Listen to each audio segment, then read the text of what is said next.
Assalamualaikum warahmatullahi taala wabarakatuh. Hari ini kami beramai-ramai di sini ingin membentangkan tentang tajuk kita pada hari ini adalah perkahwinan. Okey, sebelum kita orang semua ni bentangkan, kita terangkan tajuk dalam perkahwinan ni, kita mesti kena berkenal betul. Kalau tak kenal kita tak cerita betul. Jadi bagi saya memperkenalkan diri saya Zaid Jafi bin Zamri dan Saya Dinan Arif bin Rosdan. Saya Muhammad Syahmi bin Syafuddin. Saya Muhammad Iqbal bin Zamir. Saya Razif Isyad bin Azrin. Saya Ahmad Syafri Ahmad Faruzi dan kami semua daripada grup daripada kelas CTU 101 B.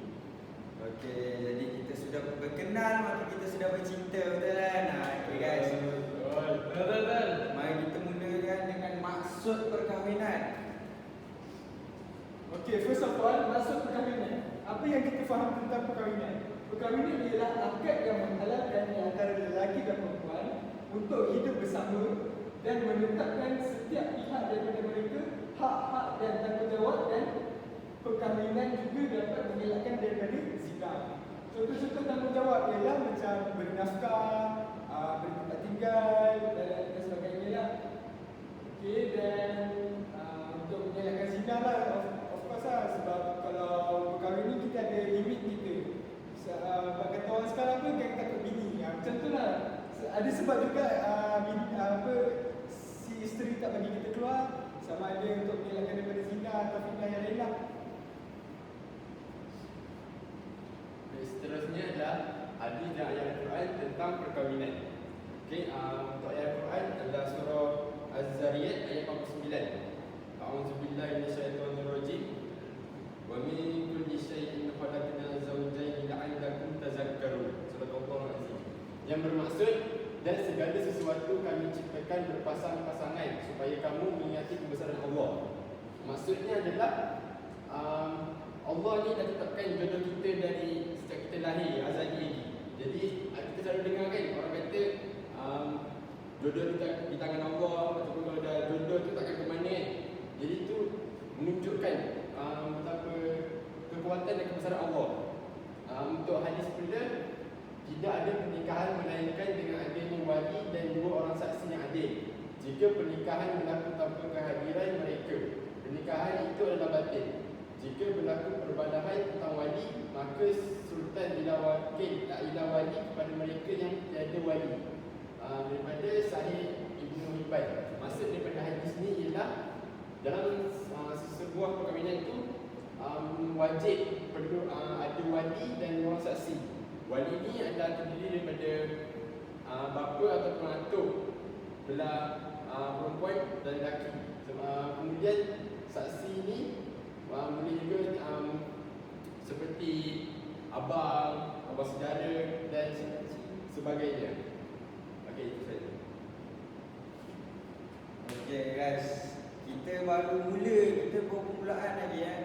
Jadi kita belum lagi ke tengah lagi. Jadi objektif untuk hari ini ya, untuk dalam tajuk perkahwinan, syarat-syarat perkahwinan, punca zina berlaku, cara-cara mengatasi. Kenapa kita letak punca zina dalam perkahwinan tajuk kita hari ini? Sebab kalau nak elakkan zina yang berlaku, mesti berkahwin.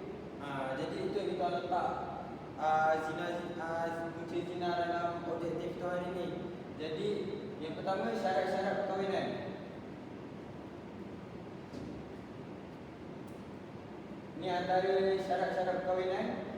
Jadi Saya yang akan terangkan syarat-syarat perkahwinan. Syarat-syarat perkahwinan seperti hadapan kita ada 8. Pertama sekali, pengantin lelaki, dan kalau tiada lelaki tak boleh berkahwin. Pengantin perempuan, tak ada perempuan pun tak boleh kahwin. Lelaki kahwin lelaki pun tak boleh. Okey, yang ketiga, wali. Wali kebiasaannya adalah ayah kepada si pengantin perempuan, tapi kalau tiada ayah, atuk, tak ada atuk, abang pun boleh. Kalau tak ada, pakcik-pakcik saudara semua boleh. Yang penting lelaki. Okay. Seterusnya, dua orang saksi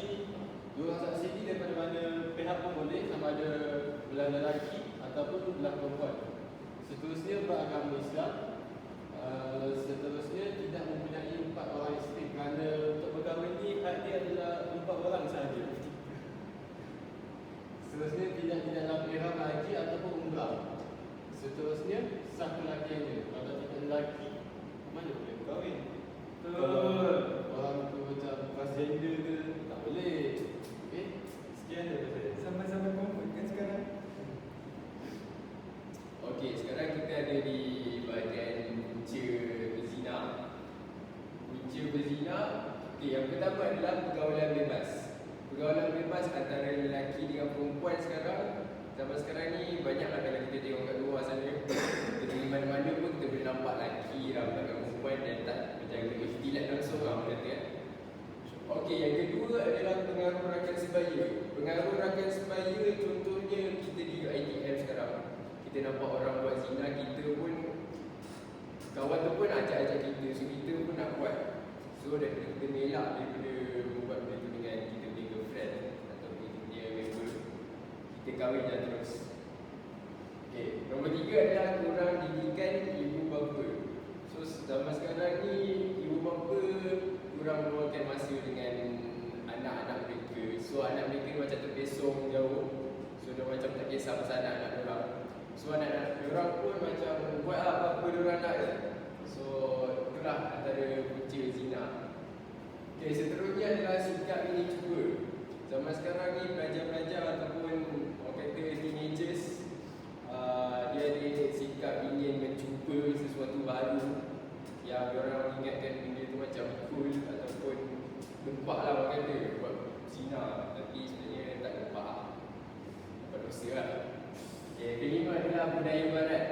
Budaya barat contohnya kita nampak dekat Instagram ataupun YouTube, nampak orang joget-joget seksi ke, buat TikTok ke. Itu sebenarnya adalah punca zina. Bahaya lah. Okay, yang keenam adalah media massa. Media massa contohnya macam Instagram, Facebook, TikTok, Netflix. Semua tu melalaikan lah. Melalaikan dan boleh punca kepada zina. Boleh tengok tapi berpada-pada. Ya, berbalik-balik. Okey, seterusnya. Seterusnya kita pergi ke cara-cara untuk mengatasi zina. Ada 6. Yang pertama adalah menjaga aurat. Okey, sebagai umat Islam, selain daripada ibadah, solat semua, kita kena juga jaga aurat. Macam kita tahu, lelaki pusat jaga lutut. Perempuan semua kecuali muka dan tapak tangan. So kalau kita tak jaga aurat ni, dia susah tau. Dia contoh kalau ada perempuan, kita ambil skop dalam perempuan yang dia pakai baju yang menonjol lah. So kita sebagai lelaki mesti kita suka kan. So kalau tak menjaga aurat ni, dia ada kemungkinan yang besar untuk berlakunya zina. Second adalah menjaga ikhtilat. Dalam arti kata lain adalah pergaulan bebas antara lelaki dan perempuan. Dalam masyarakat sekarang, terutama yang dalam golongan remaja, yang banyaklah berlaku couple-couple, walaupun mereka kahwin dah buat benda yang tak elok semua kan. So, kita kenalah menjaga ikhtilat. Dan yang ketiga adalah menjaga pandangan. Dia menjaga pandangan dia ada berkaitan dengan jaga aurat. Saya cakap tadi, kalau kita tak menjaga aurat, confirm ni kita dah susah untuk menjaga pandangan. Kalau kita tengok 3 ni, menjaga aurat, menjaga ikhtilat, menjaga pandangan, semuanya takkan jadi kalau kita tak jaga aurat. So kiranya menjaga aurat ni penting sangat lah. So yang keempat adalah merapatkan diri dengan Tuhan. Tuhan ni lah tempat kita meluah, tempat kita nak meminta semua benda lah, Allah kan. So kalau kita dalam rasa dalam diri kita terdetik nak buat zina ke, nak buat dosa ke, so kita berdoa kepada Allah. So yang kelima adalah berkahwin atau bernikah. Kenapa kita kena berkahwin atau bernikah? Sebab first, kita dah buat sunnah Nabi.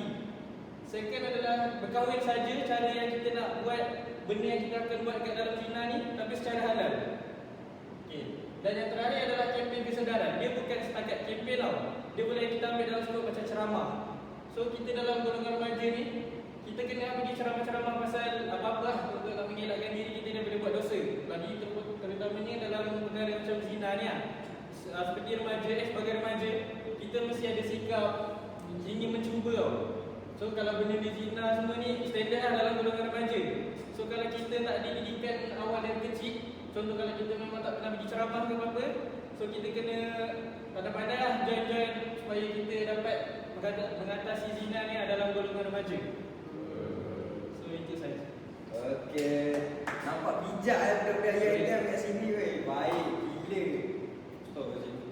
Okey, jadi konklusi hari ni, perkahwinan bukan saja untuk kita meneruskan keturunan kita ataupun mengikut sunnah Nabi, tapi terang lagi bersuluh kita ingin mengelakkan daripada berlakunya zina berleluasa.